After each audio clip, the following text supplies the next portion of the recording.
Aiden was extremely tired and sad, staring out the window. He felt so terrible that he thought about giving up on life. But what had made things so bad, and why had the whole world changed so much in just one day? The story begins 42 days earlier.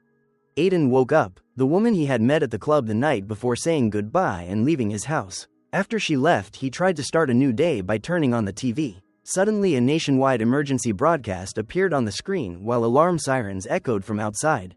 This frightened him, but despite his fear, Aiden stepped out onto the balcony to see what was happening. Outside was a scene of chaos and destruction, people panicking, running in all directions and screaming. Amid the crowd, he saw a woman left behind. More horrifyingly, a few people lunged at her aggressively like wild animals.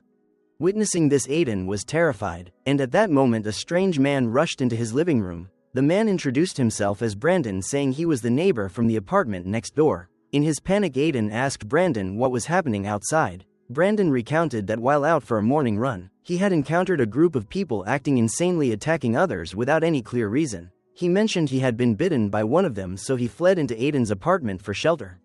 After checking the wound in the bathroom, Aiden felt uneasy, grabbed a knife for self-defense, and returned to watch the news on TV. The reports stated that a horrific pandemic had broken out globally. This virus caused infected people's eyes to turn red. They screamed madly and then completely lost control, attacking and biting others. Anyone bitten would become infected and turn into what was described as zombies. After learning this, Aiden told Brandon about the dangerous nature of the virus and how bitten people would turn into zombies. He raised the knife and demanded that Brandon leave the apartment. Brandon tried to reassure him that he was fine, but it was clear the virus was starting to affect him. Brandon reluctantly left, and immediately after he was attacked by the zombies outside, a horrifying sight that Aiden witnessed through the door's peephole. At this point, Aiden decided to lock the door tightly, following the only advice broadcast on TV: stay indoors and isolate to avoid infection. In fear and isolation, he began drinking alcohol to soothe his panic. He realized his phone had no signal, completely cutting him off from the outside world. During this, he discovered messages sent from his father that morning. Aiden hadn't been able to read his father's messages earlier, and when he finally did, he discovered a heartbreaking truth. In the first message, his father talked about plans to meet that morning, but the tone quickly changed. The subsequent messages revealed that his parents were no longer safe, and instructed Aiden to take care of his sister and protect himself. Desperately trying to contact them but getting no response, Aiden gradually realized his parents might have become victims of the zombie virus. Despite the immense pain, he decided to follow their advice and survive at all costs. He marked the first day of his isolated life with a pen stroke on the wall. 6 days passed in solitude. Aiden tried to kill time and ensure his safety by freezing the front door to prevent anyone or anything from entering. He heard on TV that due to the widespread pandemic, water supplies might soon be cut off and people should conserve water. To combat loneliness and anxiety, he began recording video diaries at night, sharing his feelings of fear and despair.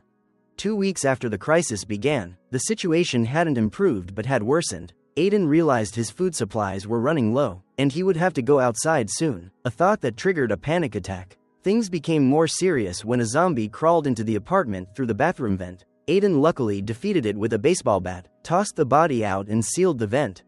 After a month locked in the apartment, Aiden decided it was time to go out. However, he was quickly overwhelmed by the zombies. He barely escaped and returned to the apartment using the refrigerator to block the door again. Many days passed and the city lost power completely, plunging everyone into darkness as no one maintained the systems. Feeling utterly desperate and alone, Aiden began thinking about ending his life. That was the opening scene of the story. But just as he was about to give up, he saw a girl on the balcony of the building across from him. That sight reignited his will to live. Aiden decided to find a way to contact her. His laptop was out of battery and couldn't be recharged, so he chose to write messages on pieces of paper to exchange. He learned her name was Eva and she was also trapped alone in her apartment. For the first time in months, both felt warmth from being able to talk to another person.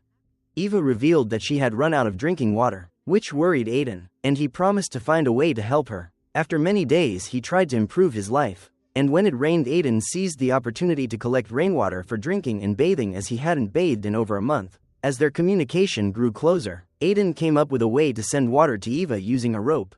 However, this kind act didn't escape the zombies' notice, drawing their attention to him. As Aiden was trying to help Eva, the situation became chaotic as zombies started swarming. Discovering they were also trying to break into the apartment, Aiden immediately reinforced the door, then used the baseball bat to knock one down by pushing it off the balcony.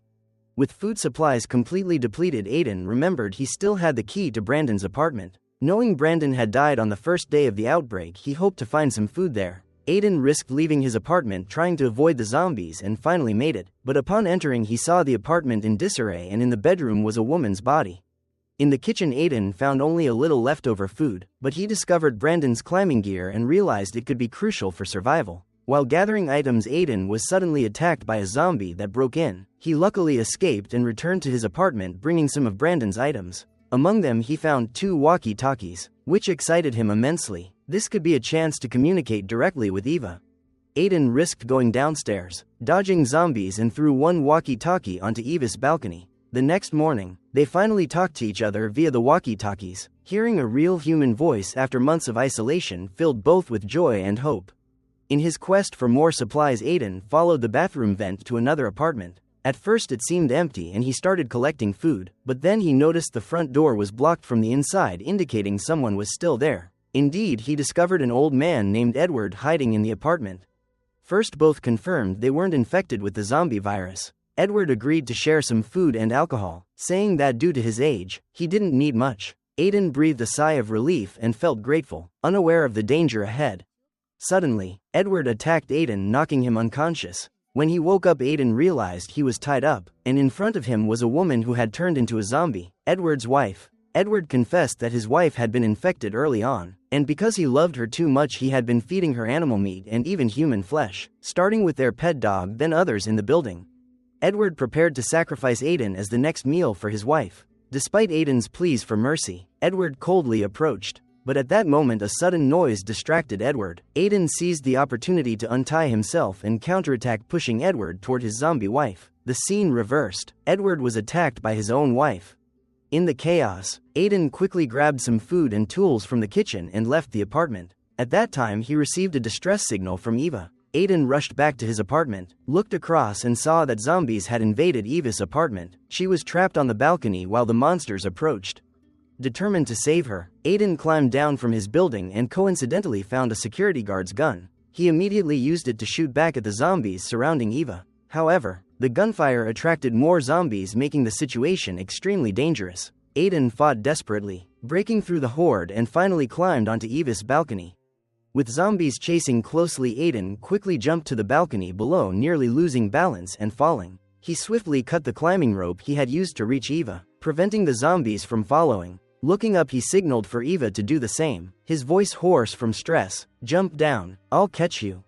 Eva hesitated for a second, looking at the height that made her heart tighten, but then gritted her teeth and jumped. Aiden caught her hand in time and pulled her safely into the lower balcony. This apartment was fortunately still zombie-free, giving them a precious moment of respite amid the nightmare.